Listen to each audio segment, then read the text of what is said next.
ஆண்டவராகிய இயேசு கிறிஸ்துவின் இனிய நாமத்தில் உங்கள் அனைவருக்கும் வாழ்த்துதலையும் வணக்கத்தையும் தெரிவித்துக் கொள்கிறேன்.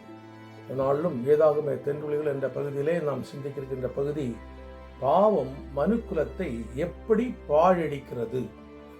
பாவம் மனுக்குலத்தை எப்படி பாழடிக்கிறது என்று வேதத்தின் சில வசனங்களை பார்க்கலாம். முதலாவது, பாவம் மனிதனுக்கும் தேவனுக்கும் இடையே பிரிவினை உண்டாக்குகிறது.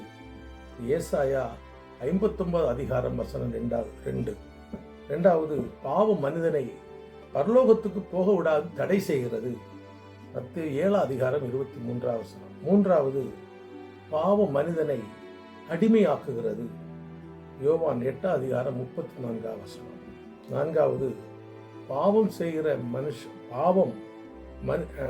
பாவம் செய்கிற ஆத்துமா சாகும்.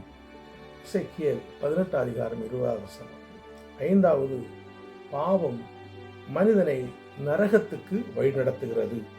இது மத்தேயு 25 வசனம் 41. கர்த்தர் தாமே இந்த வசனங்களை நாம் வாசித்து நமக்கு புரியும்படி கர்த்தர் நமக்கு உணர்த்துவாராக. இந்த பாழெடுப்புகளில் நாம் சிக்கி நாம் உழன்று கட்டப்படாமல் இருக்க ஆண்டவர் தாமே நாம் உதவி செய்வாராக. கர்த்தர் உங்களை ஆசீர்வதிக்கட்டும். ஆமேன்.